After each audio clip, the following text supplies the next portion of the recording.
जिज्ञासा है, गुरु अपने शिष्य के व्यक्तित्व के सर्वोत्तम पक्ष को उजागर करते हैं कैसे? कृपया समझाने का प्रयास करें। ये भी शिष्यानुभूति की ही पंक्ति है। शिव अपने शिष्य के व्यक्तित्व के सर्वोत्तम पक्ष को उजागर करते हैं। जैसे आपने देखा होगा कि कोई मास्टर अगर विद्यार्थी को पढ़ाता है तो पढ़ाने आए हैं मास्टर साहब घर में, बच्चे को पढ़ा रहे हैं और बच्चे को पढ़ाते पढ़ाते कुछ दिन के बाद वो कहते हैं कि देखिए मैं आपको कहता हूँ कि आपका बच्चा जो है उसका मैथ बहुत अच्छा है, इसको इंजीनियरिंग में ले जाइए। कहता है ना, मास्टर समझ जाता है बच्चे के बारे में कि उसका जितने विषय वो पढ़ता है किस विषय में सबसे अच्छा है। और उल्टा भी बोलता है कि अगर साइंस अच्छा नहीं है तो कहता है कि देखिए आप माता पिता हैं, जबरदस्ती बच्चा को साइंस मत पढ़वाइए क्योंकि आपके बच्चे का दिमाग वैसा नहीं, साइंस वाला नहीं है, आर्ट्स वाला है, कलाकार का दिमाग है ना, आर्ट्स पढ़ाइए। यानी मास्टर समझ जाता है कि उसका सबसे सुंदर पक्ष क्या है पढ़ाई में।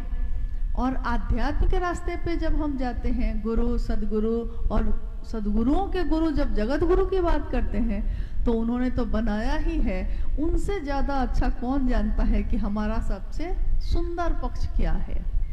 और सबसे सुंदर पक्ष क्या है?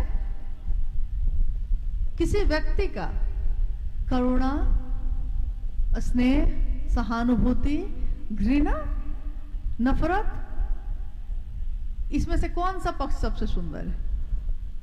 अलग अलग भाव है ना, हम लोग के अंदर अलग अलग भाव उमड़ते हैं। तो घृणा किसी को अच्छी लगती है, नफरत किसी को अच्छी लगती है, लेकिन प्रेम और करुणा सबको अच्छी लगती है, चाहे वो आपको दे या ना दे।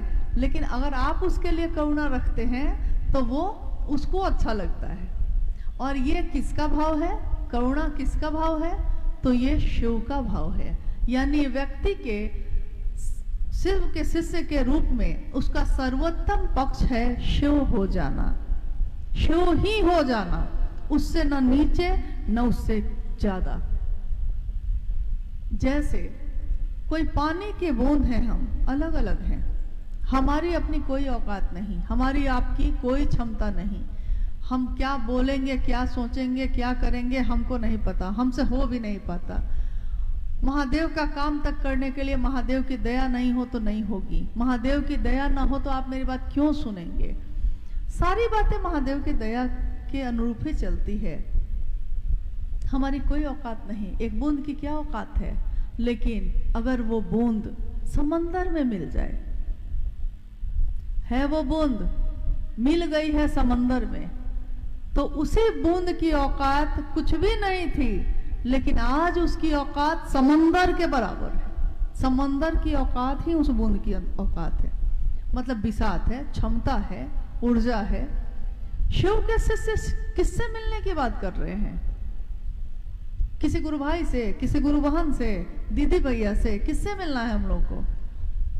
हम लोग जितने लोग हैं यहाँ बैठे हैं या कहीं भी कोई सुन रहा है, मिलना किससे है? हम ये काम कर क्यों रहे हैं? हम लोग अपने समय को क्यों नष्ट कर रहे हैं? नष्ट कर रहे हैं या उसका सदुपयोग कर रहे हैं? क्या कर रहे हैं? हम ये क्यों कर रहे हैं? क्योंकि हम सबके अंदर ये कहीं ना कहीं ये विचार, ये भाव घनीभूत हुआ है कि शिव मेरे हैं और मेरा मन शिव से मिल जाए, ये बेचैनी पैदा हो गई है, शिव से मिल जाए। तो आज हमारी क्षमता कुछ भी नहीं है, लेकिन यही शिव से मिल जाना हमारी क्षमता को शिव ही तो बनाता है। तो व्यक्ति के सबसे सर्वोत्तम पक्ष जो होता है शिव के शिष्य का, वो यही होता है कि वो शिव हो जाए। शिव को ही गुरु क्यों बनाए? तो एक सामान्य व्याख्या तो यही है कि जो गुरु का काम करता है, गुरु तो हम उसी को ना बनाते हैं। देवी देवता बहुत सारे हैं, माँ काली काल से परे की देवी हैं, माँ दुर्गा युद्ध की देवी हैं, माँ लक्ष्मी धन की देवी हैं, माँ सरस्वती जो जगत में जो ज्ञान है उसकी देवी हैं। तो देवी देवता बहुत सारे हैं, लेकिन जगत का गुरु जो होगा, जो जगत के प्रत्येक व्यक्ति को शिष्य बना सकता है, जो गुरु का काम करता है, हम गुरु उसी को बनाएंगे ना। जो काम करता है, साहब ने कहा कि कलेक्टर है, लेकिन कलेक्टर है, पढ़ के गया है, पहले क्लास के बच्चा को पढ़ा सकता है, वो बीए का बच्चा को भी पढ़ा सकता है, लेकिन पढ़ाने का काम वो नहीं करता। तो आप उसके पास जाइएगा पढ़ने? नहीं जाइएगा। जाइएगा तो उसके पास ना, जो पढ़ा सकेगा।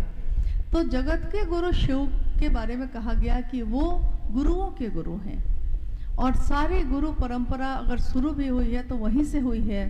तो जो गुरु का काम करते हैं, हम गुरु उन्हीं को न मानेंगे, दूसरे को मान के क्या करेंगे? पूजा तो हम सबकी करते हैं।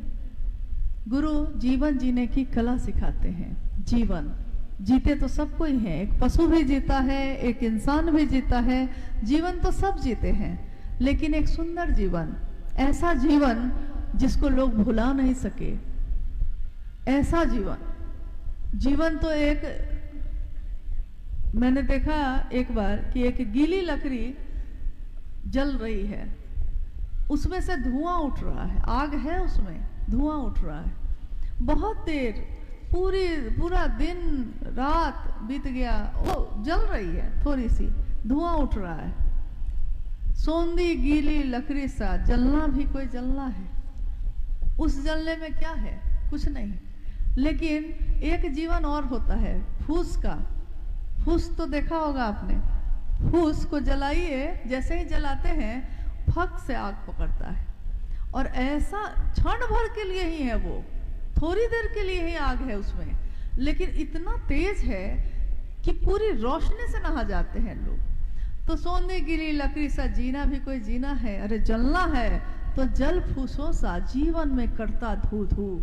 जीवन ऐसा जीना है, जाना तो है, ये तय है, ऐसा महादेव महादेव करियो। के हिसाब से एक बार हम लोगों ने पूछा था कि आपने लिखा है आओ चले शिव की ओर में, कि जिनके प्रिय शिव होते हैं या जो शिव के प्रिय होते हैं, तो जिनके प्रिय शिव हैं वो, उनकी प्रियता आपने कहा कि बदल सकती है, लेकिन जो शिव का ही प्रिय होगा वो नहीं बदलेगा, क्योंकि वो शिव का प्रिय है। तो हम ऐसा क्या करें? क्योंकि हम लोग शिष्य हैं ना, हम लोग समझ नहीं पा रहे हैं कि क्या करना चाहिए। हम ऐसा क्या करें कि वो हम शिव के प्रिय हो जाए, अपने गुरु के प्रिय हो जाए? ये क्या करने से होता है? साहब ने कहा ऐसा महादेव महादेव करो, ऐसा महादेव महादेव करो कि महादेव भी खोजने लगे कि कौन है मेरा दीवाना, कौन है, वो खुद खोज लेते हैं।